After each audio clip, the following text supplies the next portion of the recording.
One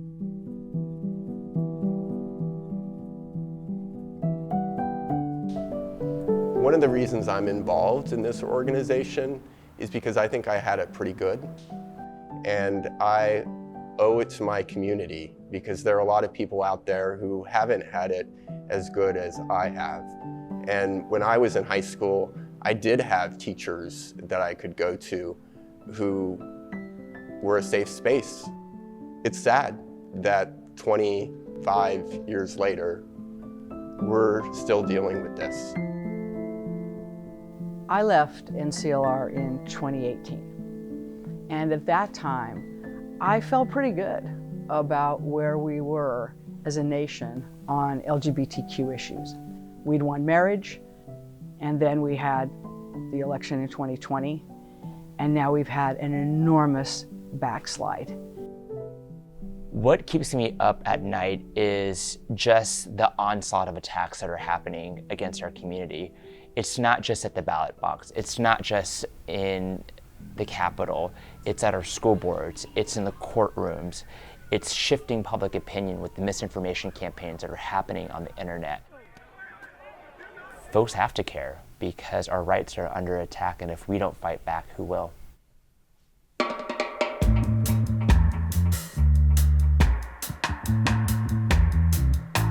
I first became familiar with Equality California when it was CAPE.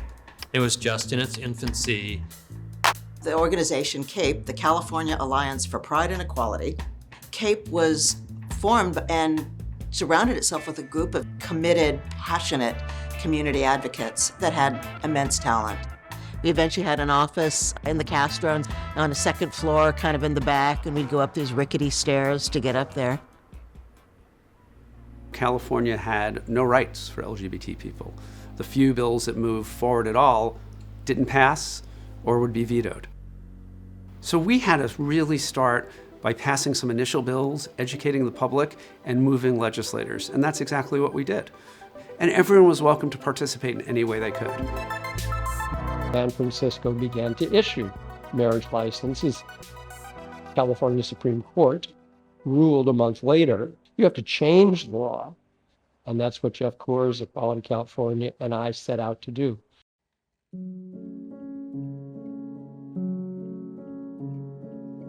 But of course, the most painful loss was on Prop 8. And people said, Equality California is not going to survive. And I said, yes, it will. And it needs to be there.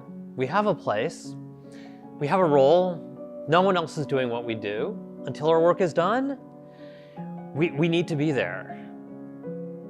And now, of course, and not just here in California, but across the country, about 70% of Americans support equal marriage rights.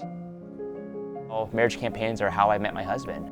And we've been married now for 2 years. And the fact that I'm able to lead this organization that is leading the fight to enshrine marriage equality here in California allows me to have a full circle in terms of my own journey story with Equality California. Equality California was able to reach hundreds of thousands of Californians during the Prop 8 process.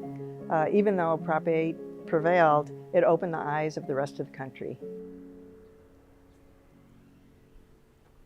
Almost every single important LGBTQ civil rights or social justice law that's been passed was passed first in California and came afterwards in every other state. The thing I'm proudest of was that we went from an organization that was struggling to one that became a full-service LGBTQ advocacy and education organization. I'm grateful that Tony Wang and the staff is really taking the organization to new levels. I'm proud to say that a majority of our staff reflects the full diversity that is California.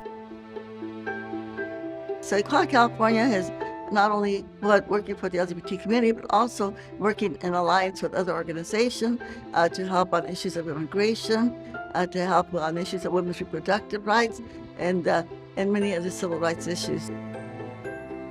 We stand together with this group. It's what this coalition is for. I've been so grateful that when we've gone through knowing that we were going to be challenged at the Supreme Court, Equality California was right there at every event, fighting alongside with us at a time that they didn't have to.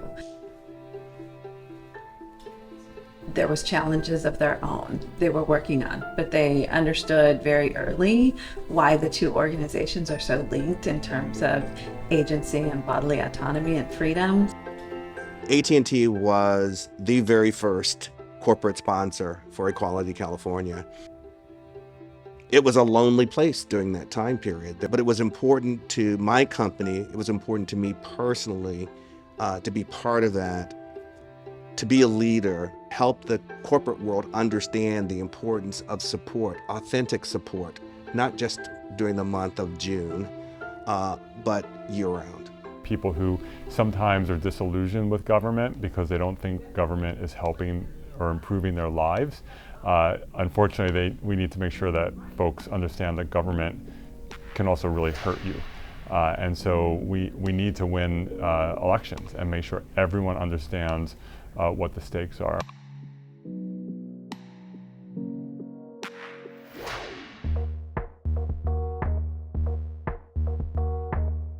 So 4 of us came into the state legislature to add to the historic 10% of representation in California. So the LGBTQ caucus is now 12 strong. And Equality California has played just a groundbreaking role in making that a reality. As someone who has been a leader in both houses, number one, EQCA has certainly played a role in that. In terms of the support, in terms of the policy work. We don't just sit at the table, we set the agenda, which resonates across the country. And so in this moment of time where we have such an historic election ahead of us, it's going to take all of us to fight back to ensure that we're all able to live our lives authentically and freely, no matter what community that you're a part of. It's really important that we not take our foot off the pedal. Marriage equality was a beginning. It was not an end of our movement. But you need to keep moving forward. You need to keep focused on the prize. And the prize is full equality and justice for everyone.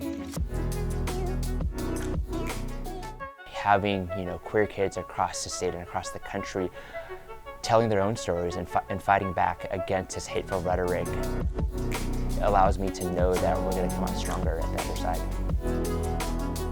Happy birthday, Equality California. Happy birthday, Equality California. Happy birthday, Equality California. Happy 25th anniversary, Equality California. And we're wishing you a happy 25th anniversary. Happy 25th birthday, Equality California.